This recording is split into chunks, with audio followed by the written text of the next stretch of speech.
I think that as we let go of a lot of what our expectations are on ourselves, which are usually generated by the expectations of others, or at least we think they are, and release that to what God expects from us, He expects us to get rest and to let Him take care of the performance part of life that He has prepared in advance for us to do.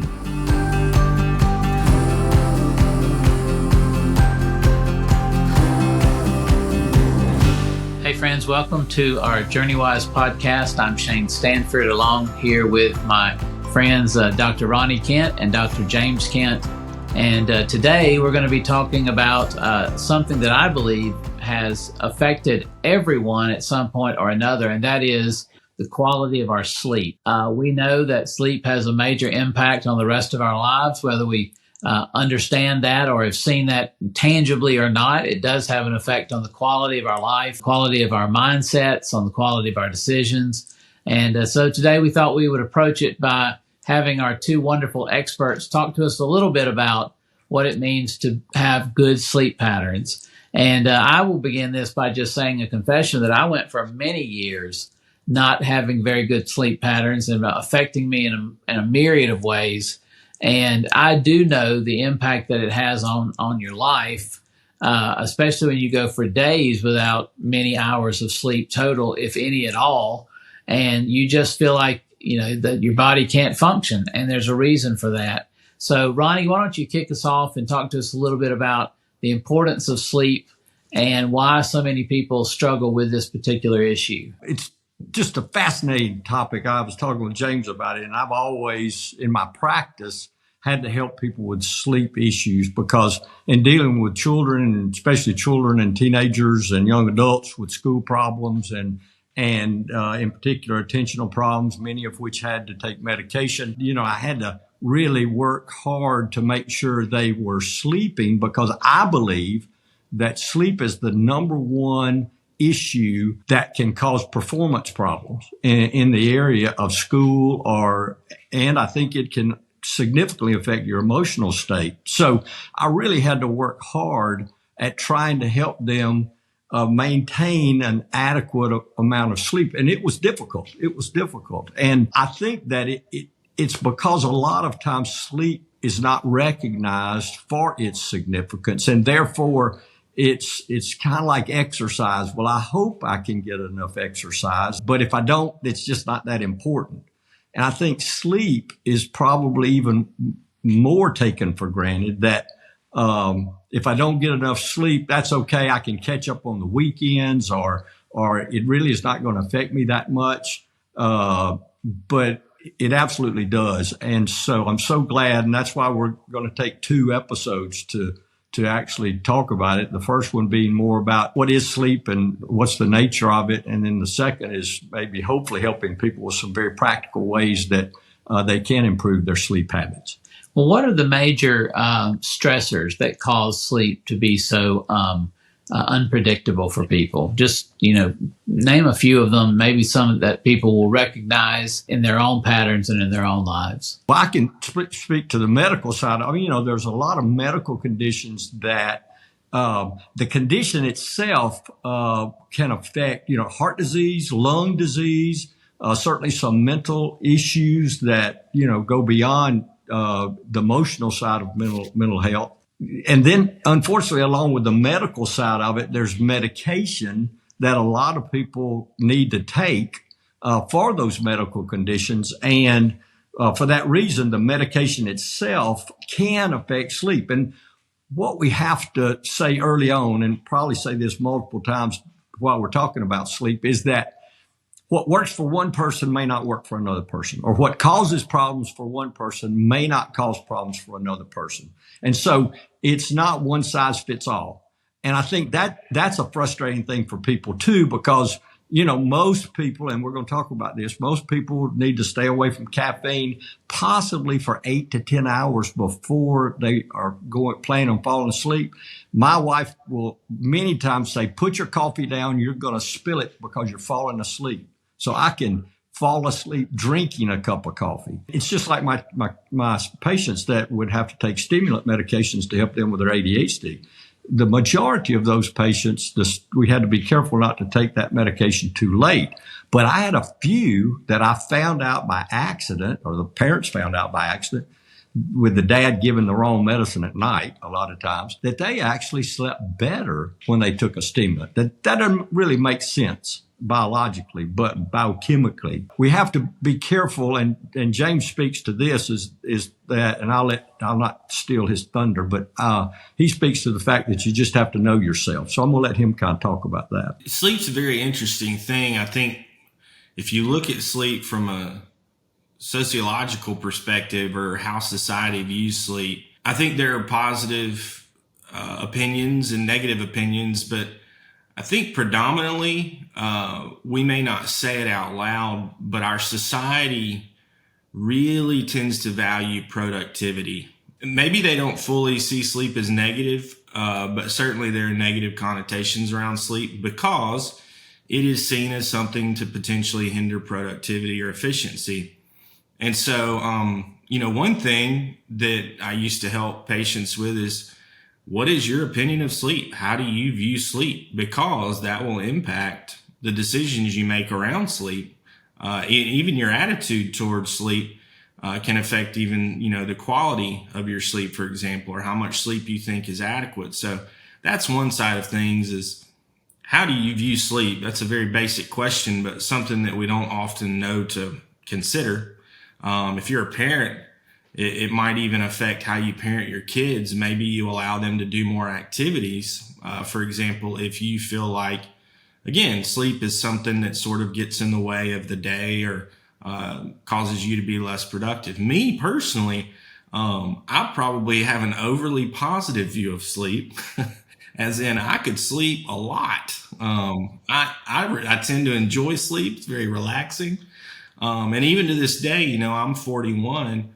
I know I need 8 hours of sleep. And I can easily achieve 8 hours of sleep. One thing is just how society views sleep. And then to speak to maybe a little bit more of the question, Shane, is sleep disturbance or sleep problems are associated with, practically any and all mental health related diagnoses. Certainly they can be hallmark symptoms of things like depression, anxiety, PTSD, OCD, whatever it may be. We just need to know, as a society and as Christians, that we are not removed from sleep at all.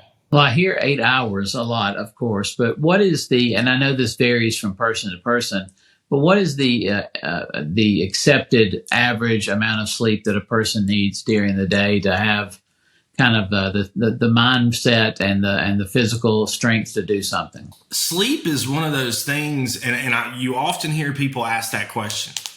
But what I would tell someone is, if you set up an optimal scenario, if you, for example, are attuned enough to know kind of your circadian rhythms, and those can change, but say in a given week, when you tend to feel sleepy during the day, and we know that circadian rhythm tends to be on about a 90-minute cycle. And so you can sort of predict, hey, this might be a good bedtime for me. The easiest part of the day for me to detect my circadian rhythm is sometime after lunch, when I tend to get pretty sleepy.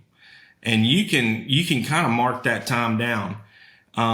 You can extrapolate that to a bedtime, and then, crazy thought, what if for a couple of days, you might have to go to bed earlier than normal, but what if for a couple of days you went to bed, say 9 o'clock, 9:30, and then you just saw when you woke up?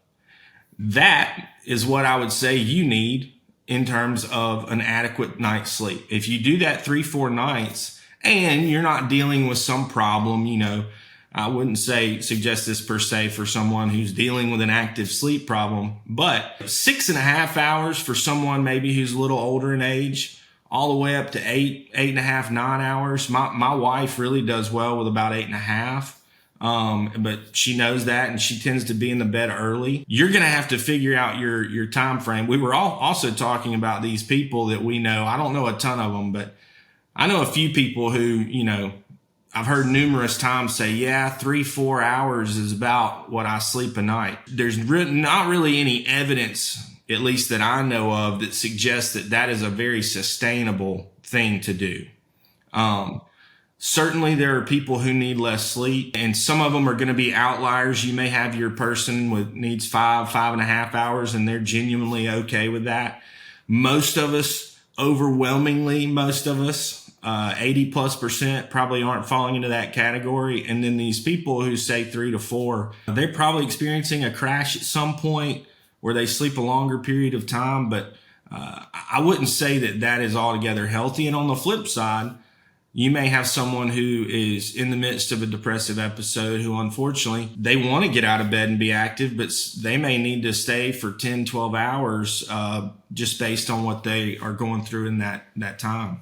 And to look at it more concretely, at least what sleep centers, say is that, for children, a newborn baby's going to sleep up to 18 hours a day. And then you progressively need less sleep up to about age 10 or 12. You could need as much as 12 hours. Most of those don't. They usually need 10 to 12. But then teenagers need 8 to 10 hours of sleep. And that is probably the number one reason for school problems in America today is sleep deprivation, especially in teenagers. And unfortunately that there's multiple things that can cause that, not the least of which is, electronics in one form or another. And then, like James said, most adults do well with 7 to 8 hours. And then us senior citizens and beyond, you actually need a little less sleep. So 6 to 8 hours as you get 60, 70 years old. Talk a little bit more about the sociological demands and expectations. I think these have a lot to do with how we view people being, like James said, productive, or, you've heard people say they're sleeping their life away, or, I realize that, I've heard people say, well, I only sleep 4, 5, 6 hours a night. And that's supposed to be part of those who are real go-getters, who are out there trying to make the most of but that's really an oxymoron in a lot of ways. How would you talk about that to someone who has that view of life and their view of sleep? As a Christian, that's the reason we're doing this podcast, looking at faith and wellness.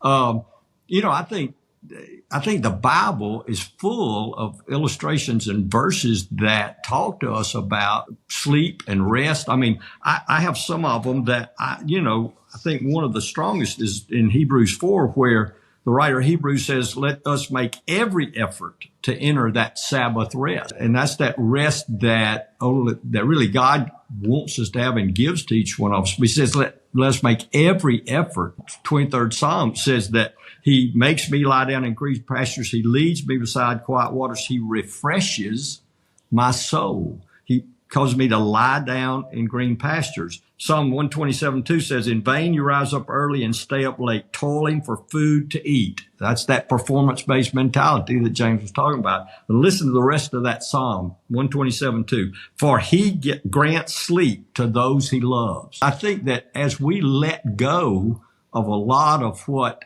our expectations are on ourselves, which are usually generated by the expectations of others, or at least we think they are, and release that to what God expects from us. He expects us to get rest and to let Him take care of the performance part of life that He has prepared in advance for us to do. Ephesians 2:10 tells us. So I think that as a Christian, we have every right, every responsibility to make sure we get rest. Well, what would you say to someone who's going to be snarky about it and go, well, Sabbath is only 1/7, and 1/7 of a day is only 3.5 hours. That's all the sleep that God intends us to get. And I'm being serious by asking this question. How would you respond to them? That they're snarky. Well, okay, go a little bit beyond just the obvious of snarky. How would you respond to the idea of 1/3 of a day needs to be in rest? Well, I would ask them, how's it working for you? Sure. I would just say, look, if it's working for you, far be it from me to get in between you and God on that too. But I would say you need to be honest with yourself, and you need to ask the people around you that are closest to you if they think you're getting enough rest. I mean, because, I think one of the places that we see that sleep deprivation raises its ugly head the worst is in the home. And it's how we treat, the people that are closest to us. So I think that we can kind of fool ourselves into saying, that, slightly pharisaical in that I'm keeping the letter of the law, but not the heart of the law, the spirit of the law. And so I would say, if you want to continue to be snarky, but you really need to be honest with yourself. And so, James, what about you? I would tend to ask that person to give me a breakdown of their day, especially, focusing on diet, because the individuals that I know of, and again, I know it's anecdotal, but these people are out there. Oftentimes, they're really, really heavy coffee drinkers or soda drinkers, or they're ingesting significant amounts of caffeine. There's one story in particular, it happens to be of a pastor that I think illustrates this really, really well. God had intentions when he designed us, and not everybody is going to fit in a box, but he made us all pretty similar, at least to an extent. And so just a really high level pastor doing a whole lot of things early in the, waking up early in the morning, 4 or 5 o'clock, meeting with many people, lots of different ministries going on, flying all over the place and speaking. And you hear him talk about his experience, and he was absolutely having an absolute blast doing it. Felt like God was doing, and not even just felt like it, but could point to some things that, God was doing some amazing work. And then one day he couldn't get out of the bed. And after testing and talking with doctors, he was diagnosed with a major depressive episode. And he talks about how he had never experienced anything like that, anything. And he called it almost almost like a betrayal of his body, Here he is going, we're doing this amazing work, and I can't get my body to keep up with all that's going on. Jesus ushered in a new Sabbath rest for sure. He made that ultimate Sabbath rest attainable for all of us. The writer of Hebrews talks about attaining that Sabbath rest, eventually being with him in heaven. And at the same time, I think that those moments, I know that pastor speaks of how that humbled him, and he was forced to take on a different perspective. And it really engaged him with his own humanity. Did he like that lesson? No. It was terrible. He talked about how he would just lay there and his body would cramp, and his wife would have to, massage his leg muscles so he could get out of the bed and, go to the bathroom or something like that. So what I would say to that person ultimately is, tell me what you're doing throughout the day, what you're ingesting, because there's probably some sort of substance that's helping them achieve that kind of unhealthy balance. And then lastly, I would just say, look, and I actually would pull up, there was a video of this particular pastor I'm talking about speaking to a group of seminary students. And I'd say, let's watch this. And I want to hear your reaction. And so I would just challenge them to say, look, it'd be better if we could figure out balance now. And I don't want you to get to this point where your body basically shuts you down, because it will absolutely do that if it needs to. Well, tell me a little bit about then, just practically, you talked about ingesting things. How much coffee should someone, and I know this varies, but on the average, how much coffee should someone have a day? How much caffeine a day? I would say kind of that idea of reverse engineering. If you're having trouble sleeping, usually there's a few things Dad already mentioned. I used to tell people for sure by like 2 p.m. because I know people like to have a little cup of coffee after lunch. But for sure, first thing, let's try to not drink caffeine after 2 p.m. and see if that helps you with your problem falling asleep at night. And then, beyond that, I mean, just like anything, I would be reasonable. If you drink, a pot of coffee in the morning, you might need to shut it down there. If you have 1 cup in the morning, one at about 10 and one after lunch, that's probably reasonable. Again, you'll have to judge for your own body and your own brain. And then, of course, there's probably some more concrete numbers. I don't know if Dad knows those specifically, but I'll let him talk now. The studies change. I mean, it's very frustrating being in medicine and people coming to you asking for real truth because, it used to be that caffeine was bad for you. Now caffeine's good for you, and caffeine can prevent actually some forms of cancer. So, or be helpful in preventing that. But, James is absolutely right. I mean, most people say 4 cups of coffee, 4 8-ounce cups of coffee a day is probably a good place to limit yourself, but not an absolute. And here again, what do you, how do you respond to it yourself? But we're kind of getting into that second podcast that we're going to be doing about what to do for sleep problems. But I'd like for us just to kind of look at a couple of other things as far as on the why is sleep important. In fact, I was just been doing a little more research recently because, like I say, I had to talk about this a lot. But this actually was something that was in U.S. News the first of this month, and it's got every sleep statistic you could possibly want, even to the place of how many times do people wash their pillowcases every week or whatever. But listen to this interesting statistic.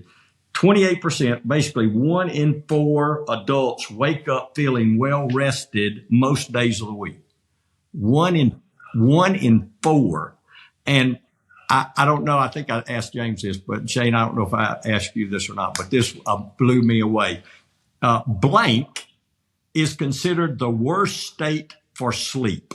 What state in the United States is considered the worst state for sleep? I'm going to say Florida. You were close. Hawaii. Hawaii. Okay. Really? Is considered the worst. Now, that's paradise. I mean, so why do you think that was then? Why do you think it's the worst? They did not give that answer. So I'm not going to be so bold. If U.S. News won't go there, I'm not going there because I would just, but I mean, people should get exercise. They should eat pretty healthy, you would think. I mean, maybe there's increased stress from feeling so good. I don't know. Wearing a hula skirt would cause me probably not to sleep well. I don't know. What about the stress of trying to afford living there? That's probably yes, for sure. Another little interesting statistic that may go along with this. I hadn't thought about that, but the average length of stay of people who move to Hawaii, you know what that is? About 6 months. Yeah, 6 to 9 months. Yeah, I'd heard that. That's just interesting. But anyway, so I don't need to go to Hawaii. 38% of U.S. adults would give up eating out for 1 month in exchange for perfect sleep. 14% of adults use sleep apps to help them fall asleep. 21% of U.S. adults use natural supplements. 11% use CBD products. And we're going to talk about that when we talk about how to help help yourself sleep. 73% of U.S. adults follow a regular bedtime routine. 19% of U.S. adults say they stop using the devices, screens more than 30 minutes before going to bed. 20% say they stop 20 to 30 minutes. And we're going to talk about that because that's one thing that has definitely been shown to cause problems. In fact, listen, 44% of U.S. adults say screen time in bed is one of their worst sleeping habits, but they still do it. 47% of adults, almost half of U.S. adults in a relationship, say their partner snoring has negatively impacted their sleep. But 67% of adults prefer sharing a bed while sleeping. So even though they don't like the noise, they'd rather sleep with somebody. Wow. 53% of U.S. adults say worrying about inflation or cost of living has negatively impacted their sleep. 43% of adults say they experience insomnia. So the statistics are out there that sleep is an issue for a lot of people. Wow.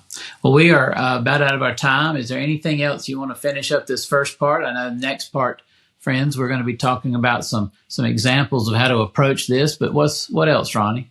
Okay, so you're going to have to, I know I've been just reading stuff, and I apologize for that, but there's a list of things. What happens if you don't get enough sleep? Okay. Okay. Because the next time you got to tune back in, we're going to tell you how to get enough sleep.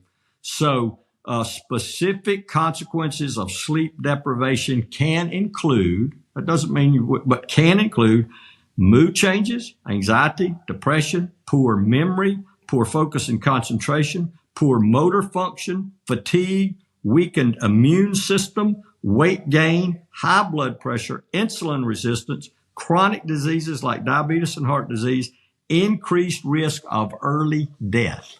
Well, that's pretty clear, isn't it? So, well, sounds pretty much to me. And here again, pretty important, no matter how you go about it. So it's pretty important. I would say you need to take care of your sleep. Well, and all the more important that friends, you check in next time and hear part 2 of the importance of sleep and how do you address it. We'll see you next time. Be salt and light. You matter. God bless you. Hey guys, it's Shane. We're so excited that you're on this journey, and we want to thank you for joining us. If you like what you hear, it would mean a lot if you'd subscribe to the podcast and give us a 5-star rating and review. And of course, stay tuned to all that God's doing and working to make all of us JourneyWise.